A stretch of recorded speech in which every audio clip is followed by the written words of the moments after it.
Hi friends, spicy kitchen ಚಾನಲ್ಗೆ ನಿಮ್ಮೆಲ್ರಿಗೂ ಸ್ವಾಗತ.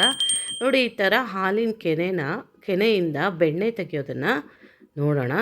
ನೋಡಿ, ಈ ಥರ ಗಟ್ಟಿಯಾಗಿ ಮುದ್ದೆ ಥರ ಮಾಡಿಕೊಂಡು ತೆಕ್ಕೋಬೇಕು. ಹಾಲನ್ನು ಕಾಯಿಸೋ ವಿಧಾನದಿಂದ ಹಿಡಿದು ಬೆಣ್ಣೆ ತೆಗೆಯೋ ವಿಧಾನದವರೆಗೂ ನೋಡೋಣ. ತುಂಬಾ ಸುಲಭ. ಮನೇಲೇ ತರೋ ಹಾಲಿಂದ ಬೆಣ್ಣೆ ಮಾಡಿಕೊಂಡು ತುಪ್ಪ ಮಾಡ್ಕೊಂಡು ತಿಂದರೆ ಹೆಲ್ದಿಯಾಗಿ ಇರುತ್ತೆ. ನೋಡಿ, ಇದು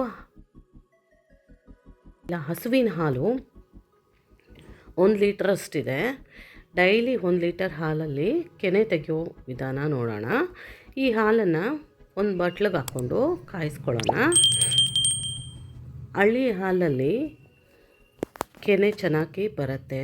ಡೈರಿ ಪ್ಯಾಕೆಟ್ ಹಾಲಿಗಿಂತ ಹಳ್ಳಿಯಿಂದ ಕೊಡೋವಂಥ ಹಸುವಿನ ಹಾಲಿಂದ ಕೆನೆ ತುಂಬಾ ಚೆನ್ನಾಗಿ ಬರುತ್ತೆ. ನೋಡಿ, ಸ್ಟವ್ ಹಚ್ಚಿ ಸಿಮ್ಮಲ್ಲಿ ಇಟ್ಕೊಂಡು ಈ ಹಾಲನ್ನ ಸ್ಟವ್ ಮೇಲೆ ಇಡ್ತಾಯಿದ್ದೀನಿ. ಇದನ್ನು ಸುಮಾರು ಒಂದು 10ರಿಂದ 15 ನಿಮಿಷದವರೆಗೂ ಕಾಯಿಸ್ಕೋಬೇಕು. ಸಿಮ್ಮಲ್ಲೇ ಇಟ್ಕೊಂಡು ಕಾಯಿಸ್ಕೊಂಡ್ರೆ ಈ ಥರ ಕೆನೆ ಕಟ್ಟುತ್ತೆ. ನೋಡಿ, ಕೆನೆ ಕಟ್ಟಿ ಉಕ್ಕಿ ಬರ್ತಾಯಿದೆ.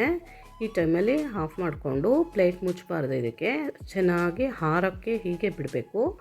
ಒಂದು ಅರ್ಧ ಗಂಟೆ ಹಾಗೆ ಬಿಟ್ಟು ಮತ್ತೆ ಅದನ್ನು ಮಧ್ಯಾಹ್ನ ಒಂದು ಸರಿ, ಸಾಯಂಕಾಲ ಒಂದು ಸರಿ 3 ಟೈಮ್ ಕಾಯಿಸ್ಬೇಕು ಒಂದು ದಿನಕ್ಕೆ. ಕಾಯಿಸಿ ನೈಟು ಫ್ರಿಜ್ಜಲ್ಲಿಟ್ಟು ಬೆಳಗ್ಗೆ ತೆಗೆದ್ರೆ ಈ ಥರ ನೋಡಿ ಗಟ್ಟಿಯಾದ ದಪ್ಪವಾದ ಕೆನೆ ಬರುತ್ತೆ.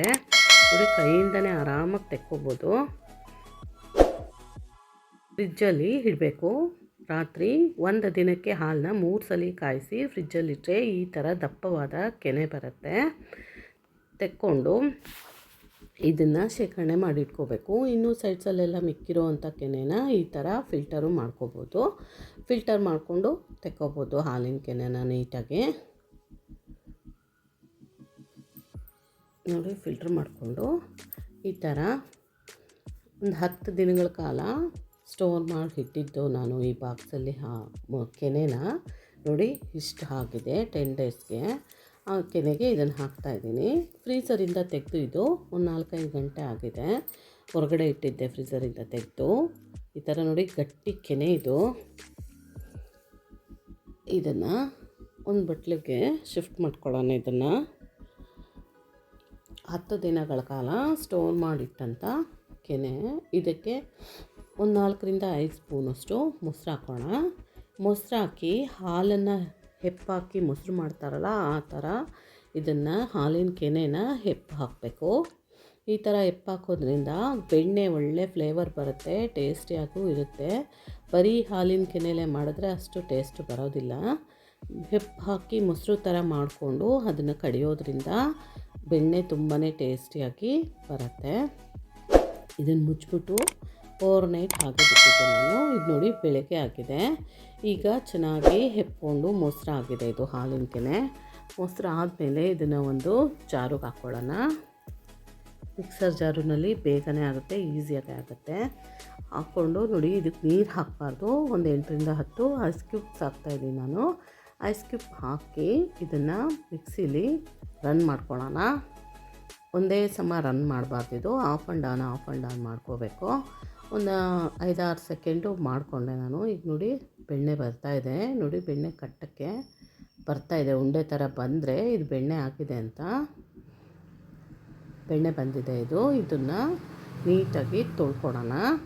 ಇದನ್ನು 2ರಿಂದ 3 ಸಾರಿ ಚೆನ್ನಾಗಿ ತೊಳ್ಕೊಬೇಕು. ಬೆಣ್ಣೆ ಚೆನ್ನಾಗಿ ತೊಳೆಯೋದ್ರಿಂದ ತುಪ್ಪ ಒಳ್ಳೆ ಫ್ಲೇವರ್ಫುಲ್ಲಾಗಿ ಟೇಸ್ಟಿಯಾಗಿ ಬರುತ್ತೆ. ಇದರಲ್ಲಿರೋ ಹಾಲಿನ ಅಂಶ ಎಲ್ಲ ತೆಕ್ಕೋಬೇಕು. ಈ ಥರ ಒಂದು ಸೈಡಲ್ಲಿ ಉಂಡೆ ಮಾಡ್ಕೋತಾ ಬಂದರೆ ಬೆಣ್ಣೆ ಬರುತ್ತೆ. ಸುಮಾರು ಇದನ್ನು 5-6 ಸಾರಿ ತೊಳ್ಕೊಬೇಕು ನೀರಲ್ಲಿ ಚೆನ್ನಾಗಿ. ಈ ಥರನೇ ಎಲ್ಲ ಒಂದೇ ಸೈಡ್ ಮಾಡಿಕೊಂಡು ಮುದ್ದೆ ಥರ ಮಾಡ್ಕೋಬೇಕು. ಇದನ್ನು ಉಂಡೆ ಥರ ಇದನ್ನು ಗಟ್ಟಿಯಾಗಿ ಪ್ರೆಸ್ ಮಾಡಿಕೊಂಡು ಹಾಲಿನ ಅಂಶನೆಲ್ಲ ತೆಗೆದಿಟ್ಕೋಬೇಕು. ನೋಡಿ, ಇನ್ನೊಂದು ಬಟ್ಲಲ್ಲಿ ನೀರು ತೊಗೊಂಡಿದ್ದೀನಿ. ಆ ಬಟ್ಲಿಗೆ ಹಾಕಿ ಮತ್ತೆ ಅದನ್ನು ಚೆನ್ನಾಗಿ ತೊಳ್ಕೊತೀನಿ ನಾನು. 2-3 ಸಾರಿ ಈ ಬೆಣ್ಣೆನ ತೊಳೆದು ಅದರಲ್ಲಿರೋ ಹಾಲಿನ ಅಂಶನೆಲ್ಲ ತೆಕ್ಕೋಬೇಕು. ನೋಡಿ, ನೀಟಾಗಿ ಬಂತು. 10 ದಿನದ ಕೆನೆಯಿಂದ ನನಗೆ ಅರ್ಧ kg ಬೆಣ್ಣೆ ಸಿಕ್ಕಿದೆ ಇಲ್ಲಿ. ನೋಡಿ ಎಷ್ಟು ಚೆನ್ನಾಗಿ ಬಂದಿದೆ. ಇದನ್ನು ಇದೇ ಥರ 2-3 ಸಾರಿ ತೊಳ್ಕೊಬೇಕು. ತೊಳ್ಕೊಂಡು ಇಟ್ಕೋಬೇಕು. ನಿಮಗೆ ನನ್ನ ವೀಡಿಯೋಸ್ ಇಷ್ಟ ಆದರೆ ಪ್ಲೀಸ್ ಲೈಕ್ ಮಾಡಿ, ಶೇರ್ ಮಾಡಿ, ಸಬ್ಸ್ಕ್ರೈಬ್ ಮಾಡ್ಕೊಳ್ಳಿ ಫ್ರೆಂಡ್ಸ್.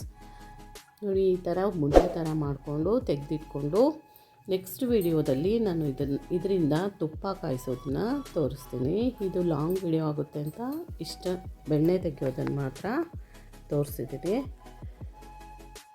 ನಿಮಗೆ ನನ್ನ ವೀಡಿಯೋಸ್ ಇಷ್ಟ ಆದರೆ ಪ್ಲೀಸ್ ಲೈಕ್ ಮಾಡಿ, ಶೇರ್ ಮಾಡಿ, ಸಬ್ಸ್ಕ್ರೈಬ್ ಮಾಡ್ಕೊಳ್ಳಿ ಫ್ರೆಂಡ್ಸ್. ಈ ಥರ ನೀರಲ್ಲಿ ಹಾಕಿ ಇದನ್ನು ಚೆನ್ನಾಗಿ ವಾಶ್ ಮಾಡ್ಕೋಬೇಕು. ತುಪ್ಪ ಕಾಯಿಸೋದನ್ನು ನೆಕ್ಸ್ಟ್ ವೀಡಿಯೋದಲ್ಲಿ ತೋರಿಸ್ತೀನಿ. Thank you.